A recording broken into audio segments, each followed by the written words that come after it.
John did serve 2 years in prison and was released in 2015. He is now a columnist and author and is an advocate for whistleblower rights, prison reform, and transparency in the government. John, thank you so much for coming on. How are you doing? Doing well, thanks. Thanks for having me. Absolutely. So we do know we have some breaking news kind of involving Jeremy Hammond, and he is now being called to testify before a grand jury investigating WikiLeaks. And I do want you to kind of weigh in with your thoughts in on this, because this is obviously very problematic. So if you could please go ahead and just address the, potential complications that this adds to the case and your concerns. Sure. I am very concerned, actually, not just for Julian and the conduct of this grand jury, but also for Jeremy Hammond for a number of reasons. I think our viewers will recall that Jeremy Hammond is a former anonymous hacker and whistleblower who revealed really the scope of private intelligence in government. One of the things about Jeremy that I've always respected so deeply is that he never, ever ratted anybody out. He was set up by the FBI. The information is freely available out there for anybody who wants to look for it, but he never testified against anybody. He was one of the great champions of transparency in government. As you might imagine, the government came down on him like a ton of bricks, and he was convicted of computer hacking and sentenced to the maximum of 10 years in prison. 10 years, not in a minimum security work camp, where he was eligible to serve his sentence, not even in a low security prison, but in a medium security prison, which is a real honest to God prison like you see on MSNBC at 11 o'clock on Saturday nights. Well, Jeremy is nearing the end of his 10 years. His behavior in prison has been impeccable, remarkable. He is due to be released early, not just for good behavior, but also because he's been an active participant in the RDAP program. That is the drug and alcohol program that's offered to prisoners. When you finish this intensive 12 or 18-month program, they take a year off of your prison sentence. He's halfway through it. Well, the government decided that it needed Jeremy Hammond to testify before this grand jury in the Eastern District of Virginia here in Alexandria.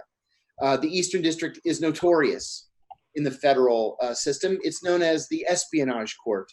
It's known as the espionage court for a couple of reasons. Number one, most espionage cases are tried in the Eastern District because the Eastern District is home to the CIA, to the FBI Training Center, and to the Pentagon, as well as home to hundreds, literally hundreds, of defense and intelligence community contractors.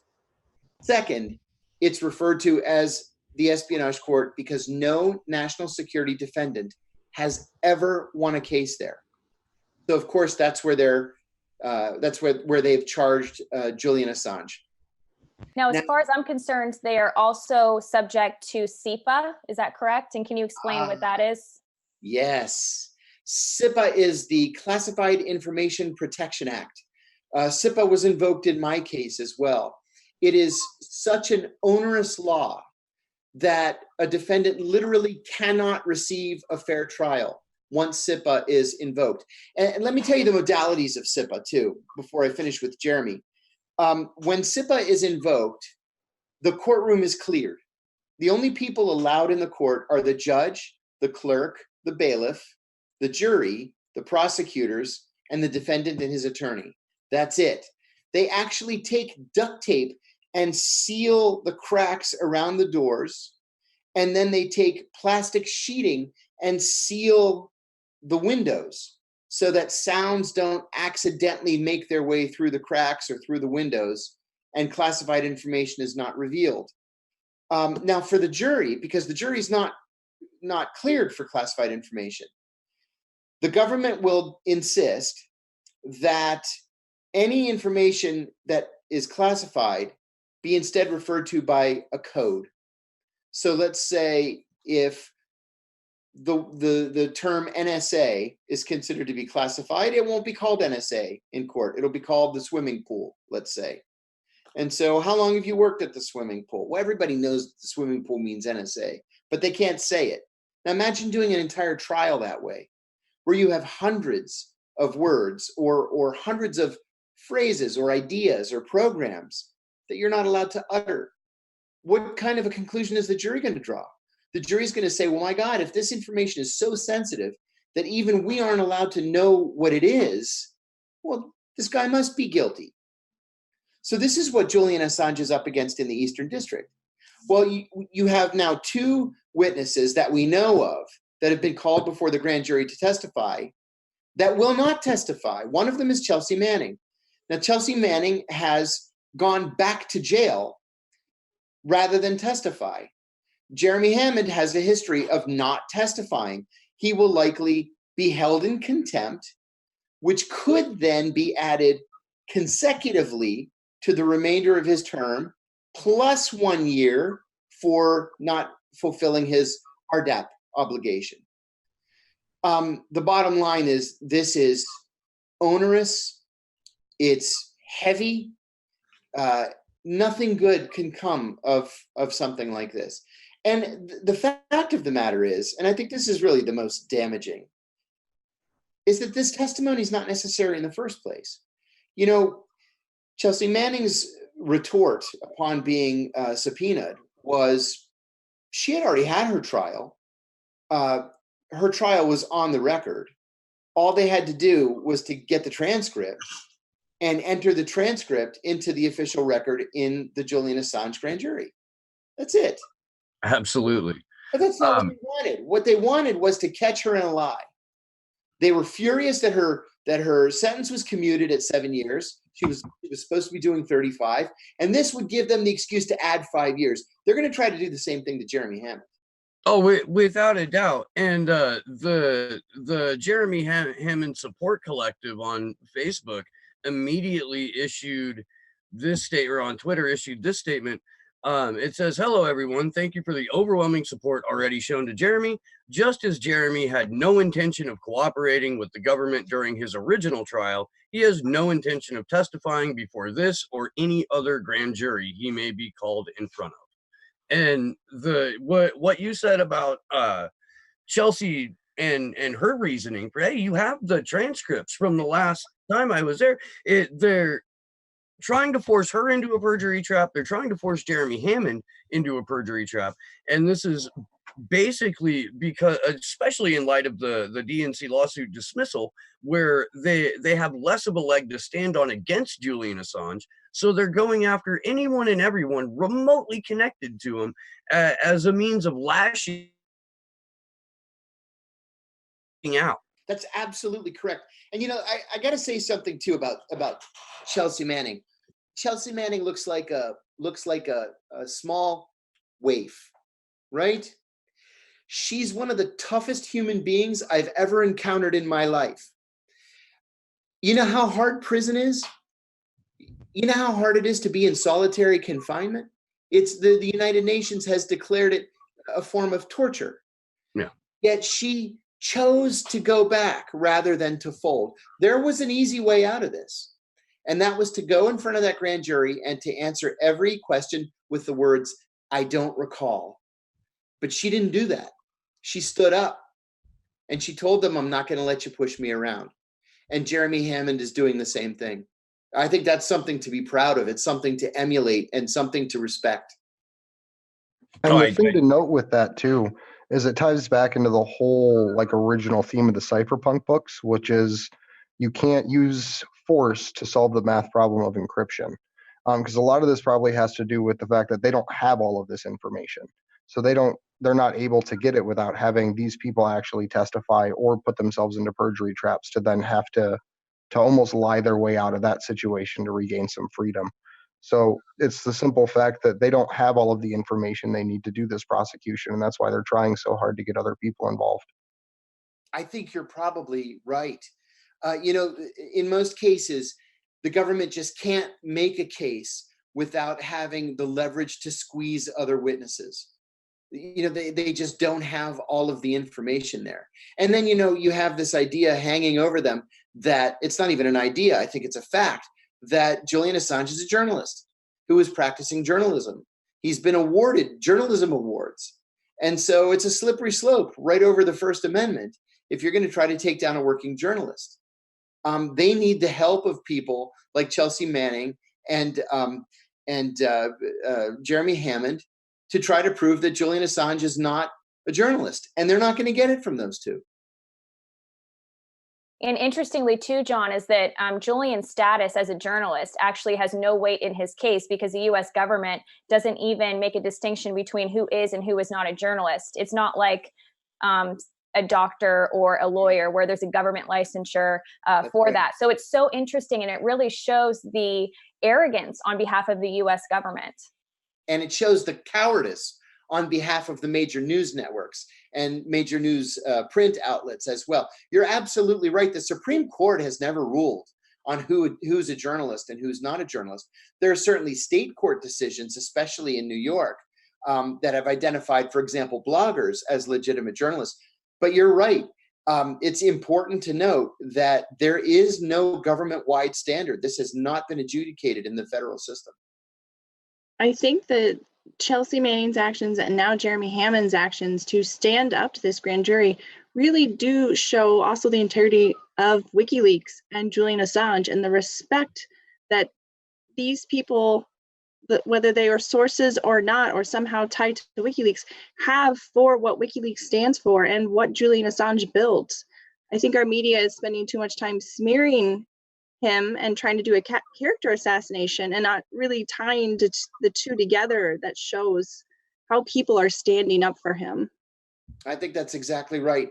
And, you know, I just wish that we had a way of conveying that to Julian, because by all accounts, he's really not getting news. He really doesn't know where he stands. He'll get the occasional visitor, recently John Pilger, for example, and the occasional letter. But I think he really doesn't fully appreciate the support that he has out here. So this is sort of, I don't know if you could maybe answer this, but I think this will be just very telling. And I kind of think I know what your answer may be, but what is your perspective on the CIA in general? And do you think that they are, or it is a force for good or bad? Oh, no, I don't think it's been a force for good in many, many years, if it ever was. You know, I'm on the record on this. I don't think that there ought to be a CIA. I don't think that in a perfect world, there would be a CIA. Certainly, there are other organizations in government that can do what the CIA is supposed to be doing, and that is providing analysis to policymakers to make the best informed foreign policy decisions, although that's always been a failure. But certainly the State Department can do the analysis, and the Defense Department can do the collection, and NSA can do the technical stuff. There doesn't need to be a CIA. There was a brief period, and this may sound a little naive, but I actually believe it. There was a brief period during the Clinton administration where there was a presidential directive to respect human rights. I was at the CIA at the time. I had been there for several years. And the CIA went through something called a cull, C-U-L-L, where the White House said, if there are any sources, that recruited sources on the CIA payroll who have human rights problems in their backgrounds, they have to be fired. With that, we won't work with people who have human rights abuses in their pasts. And easily a third of the CIA sources were fired. They were let go. And I remember not believing it at the time, and then realizing later that no, this was actually serious, and the Clinton people were serious about human rights, and it was applauded by Jimmy Carter at the time.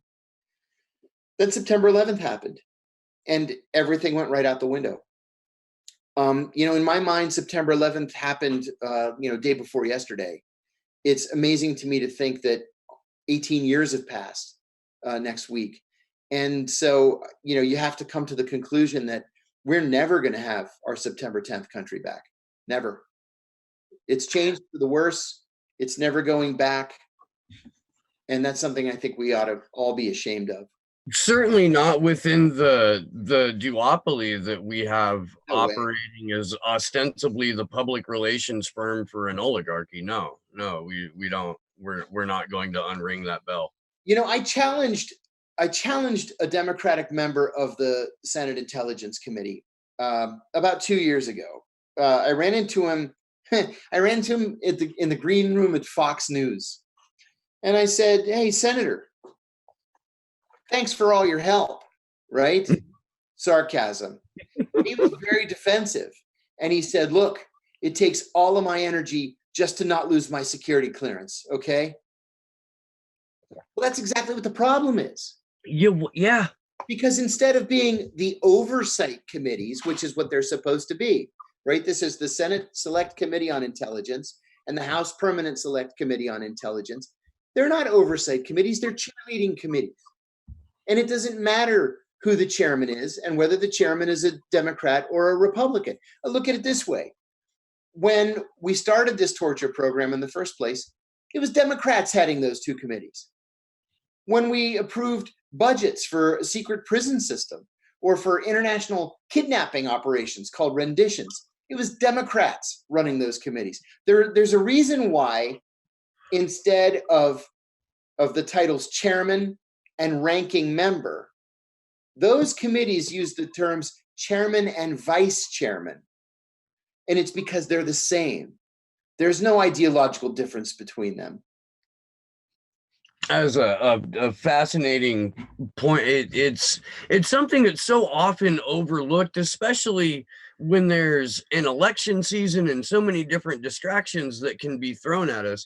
And I think that it bears repeating often, and I'm glad you challenged a sitting member of Congress. I think more people should do that, either through phone calls or emails, or if you happen to run into people. But it underscores the need for a free press when people are walking around thinking that there's an ideological or fundamental difference between the R's and D's on that Senate Intel Committee. And there isn't. And then you run into the problem of, let's use as an example, the Washington Post, which is owned by Jeff Bezos, the founder of Amazon, the richest man in the world, and the guy who just got a $400 million contract with the CIA to provide cloud services. So wait a minute, is he a proprietor of an independent news outlet, or is he in the pay of the CIA? Because you can't be both. Right. Well, have you read the book Finks? No. It's the history of CIA influence and intelligence agency influence and journalism from like Project Chaos on. But there's you probably can speak better to this than me, but there's such a collegial relationship between influencers in the media and influencers in the intelligence community, when it should be the job of journalists to never be at the same dinner party as these guys, for one, but to shine a light on what they're doing, not share a drink or go on a retreat together. Yeah, and that's not going to happen. You know, when you've got reporters for NBC News, for example, sending drafts of their articles to the CIA's Office of Public Affairs before they send them to their own editors for clearance and comment, you know that you have a problem. You have a problem when the CIA tells journalists, you're not going to write that story, and if you do, we'll never cooperate with you again. You know, unless you're Jason Leopold, who has the balls to stand up to people like that, you're going to end up caving. And that's why we get only puff pieces about the CIA and what great heroes they are. Well, and it's bled into our cinema and our television since its inception. But I was talking about this with a guest on my show today. The military or intelligence community influence in terms of like how movies are scripted, and it's not three guys sitting around going, "Oh no, you got to change the shot of that Abrams tank because there's some specs back there that we don't want to get out." It's, I'm sorry, this is going to have to be removed from the script. Absolutely true. Absolutely true. Joe Weisberg, a former colleague of mine in the CIA's Counterterrorism Center, resigned to move to Hollywood and find his fortune. And he became the creator and showrunner for the show The Americans. Joe submitted every single script to the CIA's Publications Review Board for clearance, and every single script came back with redactions. Now we're talking about fiction that was set in the 1970s and the 1980s, and they're still redacting that stuff.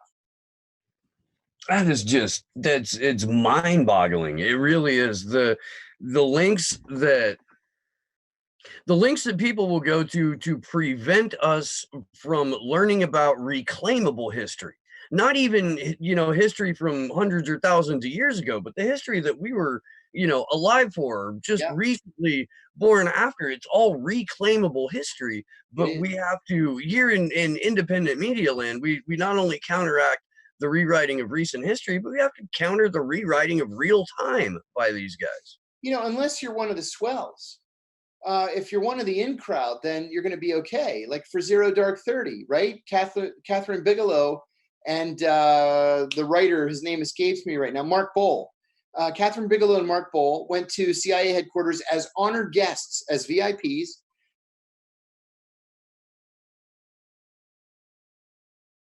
They were given a bin Laden compound.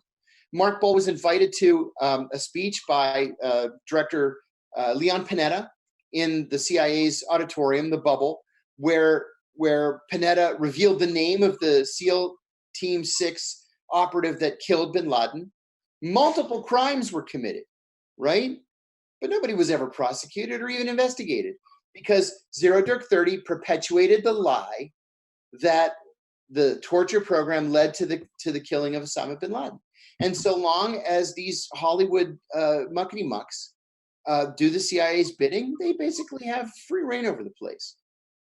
So I think it's fair to say too, though, that the CIA has definitely infiltrated so much of our life and our world. They've infiltrated our academic institutions, and they have, obviously infiltrated our, political structures and that sort of thing. Now, I know that you mentioned 9/11 before earlier in the discussion, and that was a pivotal moment for you in your career. Now, many people do speculate the truth of the official narrative that was, disseminated to the public on that day.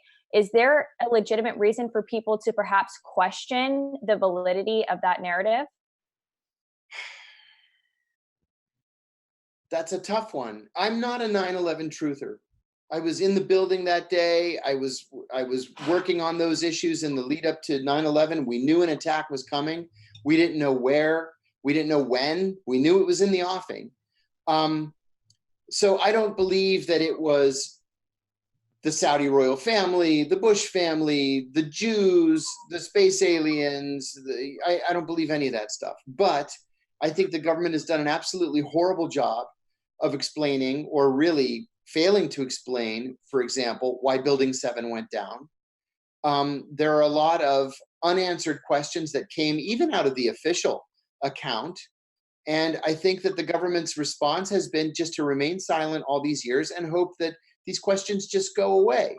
And instead, what it's done is to weaken the official narrative, to cause more and more Americans to question the government and the investigation of 9/11, and to make the situation worse. So, yeah, I think the government owes the American people an explanation.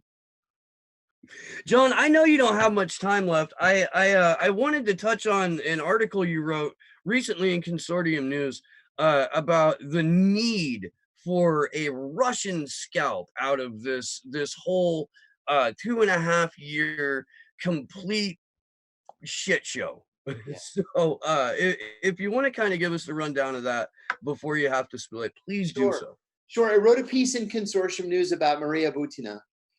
She is the Russian grad student from American University who is now in a federal prison for failing to fill out a form. Let me correct myself. For conspiring to fail to fill out a form, literally. So this was a prosecution under the FARA Act, the Foreign Agent Registration Act. And it's a 1938 law that essentially covers lobbyists and lobbying for foreign governments. If you take money to act in Washington on behalf of a foreign government, you have to go to the FARA website and fill it out. It takes 5 minutes. You put your name, you put the name of the country that you're representing and how much money they're paying you. And I use as an example myself in this article. 11 years ago, the government of Abu Dhabi gave me a few $1,000s to write 4 op-eds in support of doing business in Abu Dhabi. I filled out the form. I said the Abu Dhabi Chamber of Commerce gave me $2 grand to write these articles. I wrote them. I was done. So that's all you do is you fill out a form. Well, the government decided early on that Maria Butina was a Russian spy. They accused her in the press repeatedly of being a Russian spy, but they never accused her in court of being a Russian spy. They just leaked it to the press to let the court of public opinion take over. They also ran an operation against her. There was a guy named Steve Byrne. Was it Steve Byrne? What was his first name? Patrick Byrne. Got it. Guy named Patrick Byrne. He was the founder and CEO of Overstock.com. And Patrick Byrne, patriotic guy, wants to help his country, do the right thing. It turns out he had been an FBI source. On what? We don't know. But the FBI approached him and said, hey, we want you to get close to this Russian grad student, Maria Butina. We think she's a spy. So he gets close to her.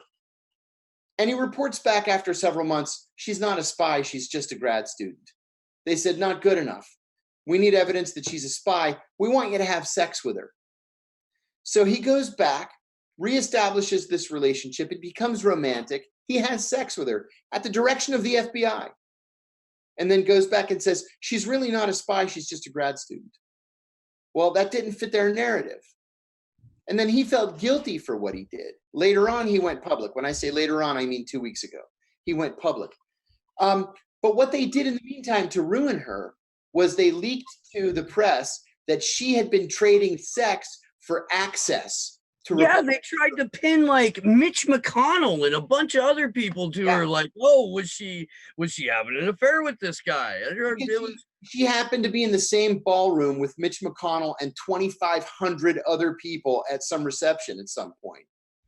And so all this nonsense that they leaked about her was either made up or embellished to make it look like she was some kind of an espionage mastermind. Again, she wasn't. And when push came to shove, not only did they have to withdraw the accusation that she had traded sex for access, the sex was with Byrne, and it was at the FBI's insistence. It wasn't her trading it. They apologized for that.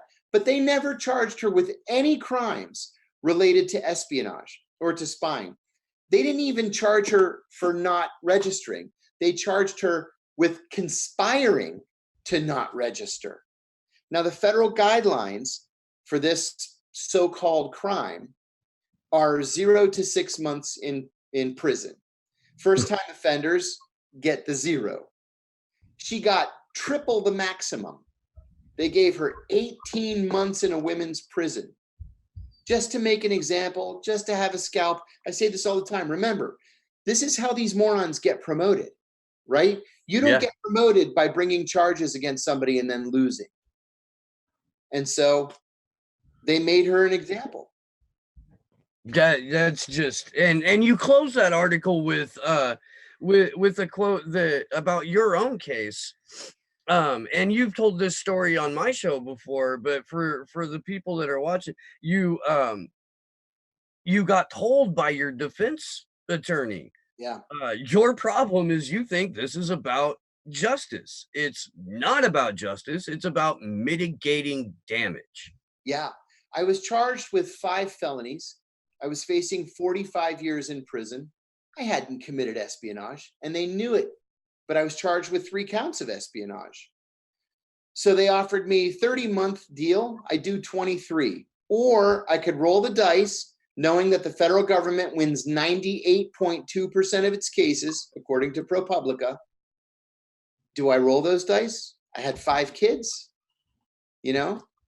And at the end of the day, when it was time to fish or cut bait, best and final offer, I actually turned it down. And I said, once I get before a jury, they're going to realize how ridiculous this is, and I'm going to be acquitted.